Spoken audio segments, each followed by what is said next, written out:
السلام علیکم. سلامونه ټولو ته. راغلی ما د تغبې کنډراتو ته چې یو ښکلی او تاریخي ځای دی. دا د تغبې سیټي نه په 2 کیلومتر کې پروت دی، واقعه دی. نو تاسو موږ سره اوسئ په دې ویډیو کې.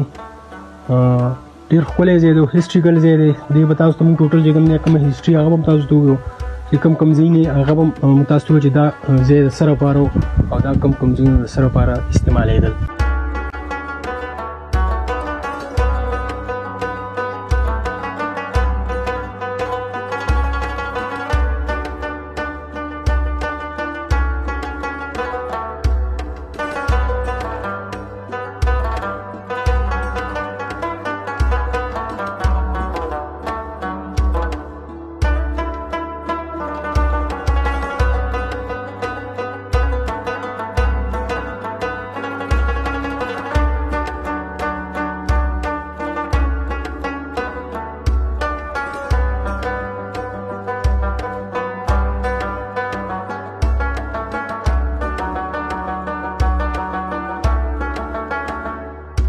د دې کنډراتو چې کوم بنیاد ایښودلی شوی دی، نو هغه د ایکم صدۍ په اول کې چې کوم دی د دې بنیاد ایښودلی شوی دی.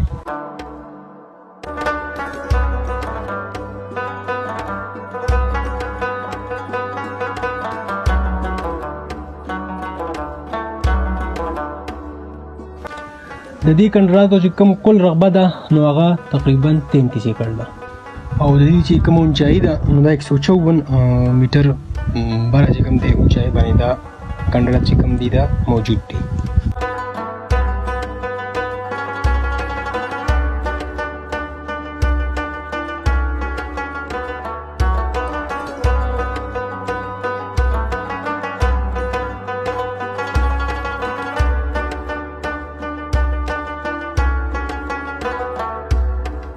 دا کوم ځای چې دی دا د هغه وخت دوی چې کوم کانفرنس هال و، دوی کې به چې کوم څه فیصله میصله به و، نو ټول به چې کوم دی دلته راغونډ شو.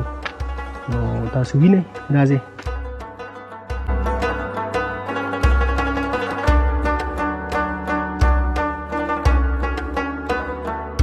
دا تاسو چې کوم ایریا وینئ سکرین باندې، نو دا د هغه ټایم چې کوم دی د دوی یو عبادتګاه وه، یو درسګاه به ورته موږ ووایو هغه وه.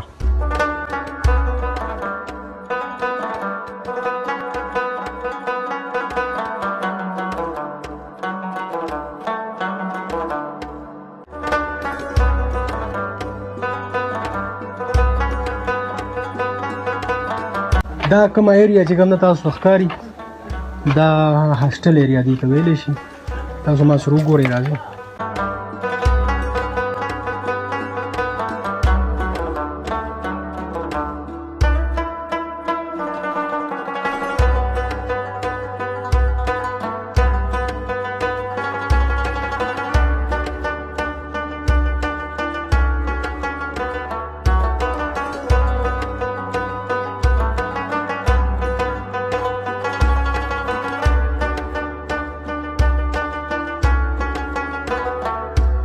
دې مقام ته چې کله موږ راشو نو د تغبای چې کوم ټوټل سیټي ده د دې ځای نه ښکاري، تاسو به وینئ.